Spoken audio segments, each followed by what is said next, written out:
बर'नि गोदो गोदायनिफ्रायनो सोलिबोनाय माने बेबो मोनसे बर'नि ट्रेडिशनेल मोनसे रिचुवेल बायदि आरो माने गोदो गोदायनिफ्रायनो बर' सुबुंफोरा बर' आइजोफोरा बेबायदिनो एम्फौ फिसिनानै गावनि न'खरखौ फोथाङोमोन। दा थिग बेबायदिनो दासिमबो माखासे जोंनि बर' आइजोफोरा गोदो गोदायनिफ्रायनो सोलिबोनाय जोंनि बर'नि नेमखान्थिफोरखौ दासिमबो बावनो थाङाखै। बेनिखायनो जोंनि मोनफ्रोमबो बर' न'खरफ्राव दाबोनो एम्फौ फिसिनायखौ नुनो मोनो आरो थिग बेबायदिनो जोंनि गामियावबो दिनै बेबायदिनो एम्फौ फार्म खुलिदों लोगोफोर। दा बेयावनो आं नोंथांमोननो एसे एक्सप्लर खालामनो देखायगोन। नोंथांमोना गोसो दङब्ला भिडिअखौ नायलांनो हागोन आरो ना, माबायदि एम्फौखौ फिसियो, माबायदि बिलाइफोरखौ नागिरबायो, बिनि माखासे डिटेलफोरखौ नोंथांमोना नायनो गोसोब्ला नायलांनो हागोन आरो।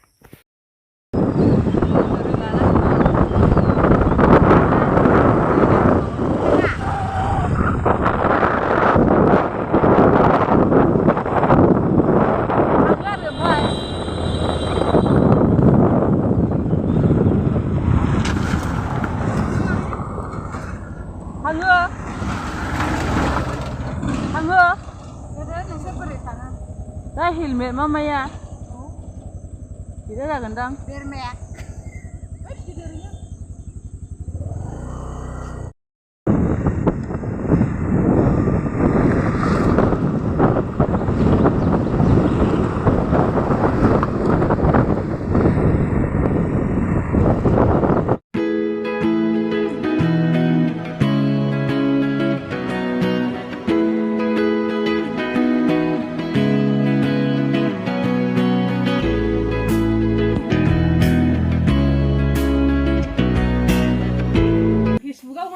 फेसबुकाव होनाया बेफारि ओंखारजेनलाय लांबाय जाम्बि सोंहरदों मा गामिनि हाथाबारिनि होननानै खोन्थाहरदों आङो। ओमफ्राय माबायाव लाङो सोनाबहा सानजाहा, ओमफ्राय माबा बबेनि जायगाखौ खोन्थाहर आं लायगोन होनना बुंबाय।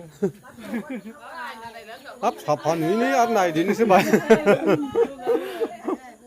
बायोलै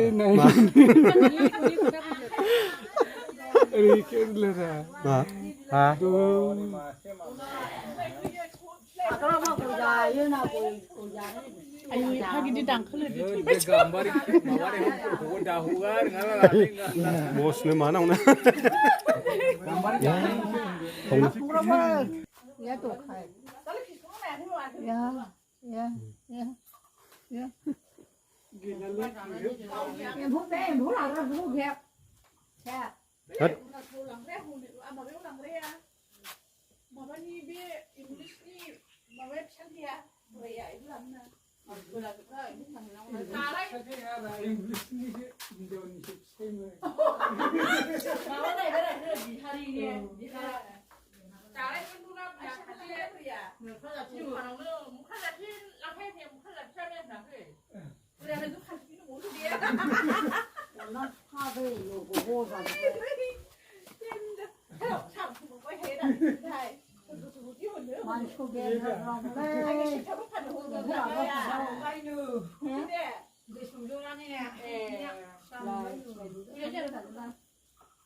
होबाय सोरखौबासो आंखौसो समा गारलायनायनि खिबाय दानिया साबमा दाङानो